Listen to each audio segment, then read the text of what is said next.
मुल्क भर में लॉकडाउन में मजीद नरमी होगी या सख्ती, कौन सा कारोबार खुलेगा कौन सा नहीं, हतमी फैसला आज होगा।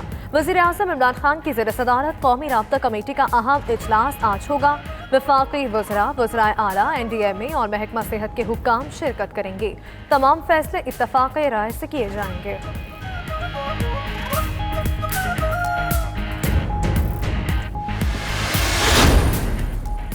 रेलवे के महदूद ट्रेन ऑपरेशन में आज से अप और डाउन मजीद 10 ट्रेनें शामिल कर ली गईं।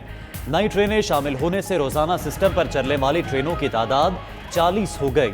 नई चलने वाली ट्रेनों में sir Syed express, Shalimar express, Bahauddin Zakaria express भी शामिल।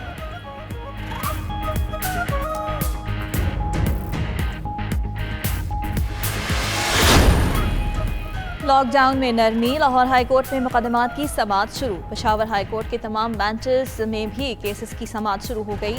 अदालतों में वकला और साइलिन के लिए मास्क और सैनिटाइजर्स का इस्तेमाल लाजमी करार। उधर खैबर पख्तूनख्वा में तमाम सरकारी दफातर भी खुल गए। सरकारी ऑफिस सुबह 10 से दोपहर 4 बजे तक खुले रहेंगे।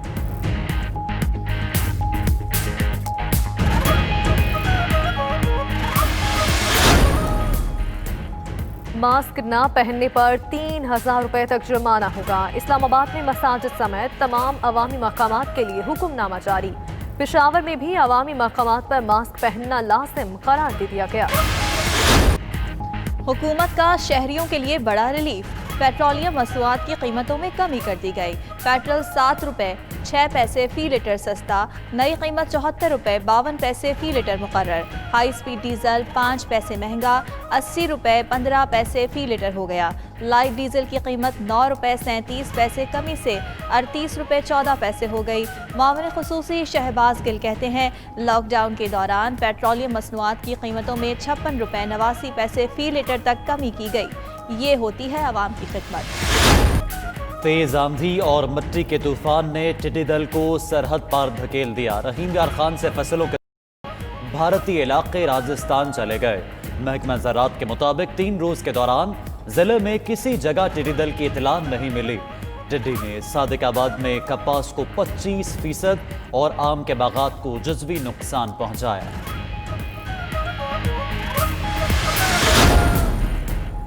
विफाकी काबीना का अहम इजलास कल तलब। यूटिलिटी स्टोर्स कॉरपोरेशन में लाजमी सर्विसेज एक्ट नाफिज करने की मंजूरी एजेंडा का हिस्सा। समरी में यूटिलिटी स्टोर्स मुलाजमीन के लिए आइंदा 6 माह हड़ताल और एहतजाज पर पाबंदी आयद करने की सिफारिश। काबीना इजलास में मुआशी उमूर और कोरोना की सूरत हाल का भी जायजा लिया जाएगा।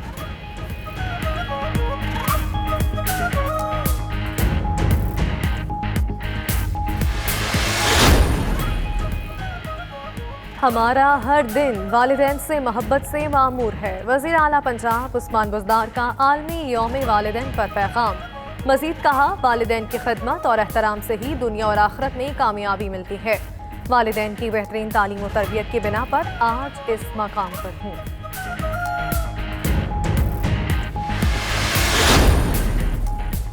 दादू में कीरथर के पहाड़ी सिलसिलों में बारिशों के बाद 8 से ज़ायद नदी नालों में तुग़यानी। इलाका मकीनों का जोही और वाही पांधी से राबता मुनक़ता हो गया। और बॉलीवुड की मशहूर मौसीक़ार जोड़ी साजिद वाजिद के रुकन वाजिद खान इंतकाल कर गए। वाजिद खान तवील अरसे से गुर्दों के मरज में मुब्तला थे।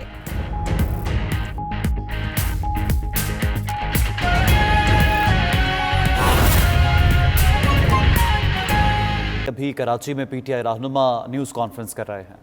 अगर तुम्हें इतनी मोहब्बत है तो उस शुगर माफिया से, जिसमें 18 शुगर मिलें जो हैं वो जरदारी के दोस्तों की और जरदारी की हैं। टोटल सिंध में कितनी शुगर मिलें? 38 शुगर मिलें। चल रही कितनी है? 34 में से जरदारी और ओमनी ग्रुप की 18 शुगर मिल्स। अब देखिए, और उसके ये कांटा आप समझते हैं, वो कांटा नहीं जो हमें PPP वालों के लिए, उस कांटे की बात नहीं कर रहा मैं, वेइंग ब्रिज की बात कर रहा हूं। वेइंग ब्रिज को भी कांटा कहते हैं। उस कांटे के, ये कांटे जो हैं वो सारे मैनिपुलेटेड थे। उन सब में डंडी मारी हुई थी 50 मन से 100 मन की। यह गरीब फार्मर का ख्याल, वो किसी और कांटे से करवा के आता था कुछ और वजन, इनके कांटे पे करवाता था कुछ और वजन। सो रही थी इंडस्ट्रीज डिपार्टमेंट, क्यों किसान के साथ जुल्म होने देते हैं। चलिए वो भी छोड़िए, फिर क्या हुआ, क्यों किसान के साथ जुल्म होने देते हैं। चलिए वो भी छोड़िए, फिर क्या हुआ, payment of bills. Sugar commission का ऑर्डर था कि 1 हफ्ते के अंदर अंदर पेमेंट करनी है, फार्मर को ये पेमेंट नहीं हुई। और ये बड़े वाले जो सरकार में बैठे हुए थे वो खुद भी नहीं दे रहे थे पैसे, और जो दूसरी मिल वाले थे उनसे कहते तुम भी नहीं दो वरना तंग करेंगे तुम्हें। ये है मोहब्बत काश्तकार के साथ। फिर सुप्रीम कोर्ट में पिटीशन की गई ओमनी ग्रुप के खिलाफ कि जी उन्हीं ने पैसे नहीं दिए। आज की तारीख अभी तक सिर्फ 60% पेमेंट हुआ है, और 30 रुपए मन जिसका मैंने जिक्र किया है वो अभी भी ओमनी ग्रुप ने देना है। इसके अलावा काश्तकार को क्वालिटी प्रीमियम दिया जाता है।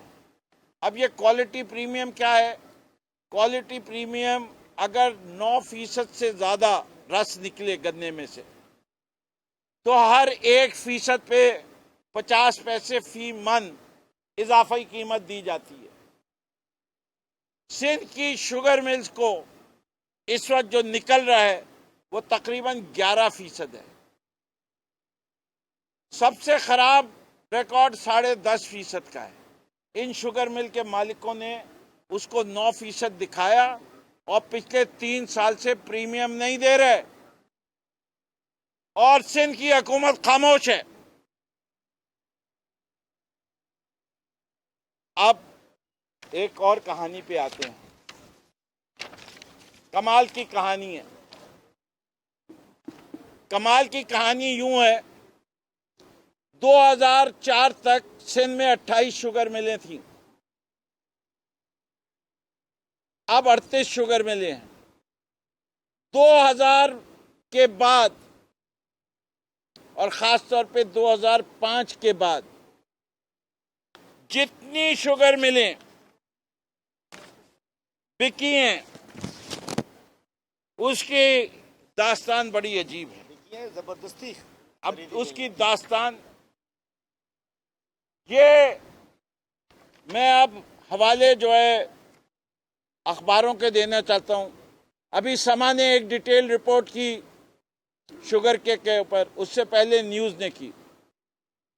वो कहते हैं कि सिंध के अंदर 5 शुगर मिलें थी 4 प्राइवेट पार्टीज के पास, जो प्रेशर के जरिए ओमनी ग्रुप को बिकवाई गई।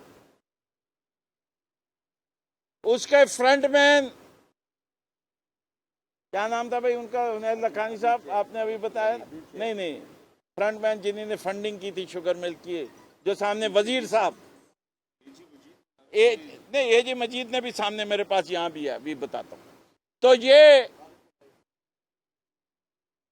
तो इसमें से जो पार्टियां थी उसमें एक रफीक मुस्तफ़ा शाह साहब भी, उन्होंने वादा किया है कि अगली दफा वो मेरे साथ बैठेंगे और वो तमाम वाकयात बताएंगे कि उनको कैसे प्रेशराइज किया गया। वो लार शुगर मिल के मालिक हैं जिसको अब खरीद लिया गया है। फिर पांगरेव शुगर मिल, ये सिंध हाई कोर्ट के ऑफिशियल असाइनी से खरीदी गई। इसके प्रीवियस ओनर जो हैं वो भी कोर्ट में गए हुए हैं।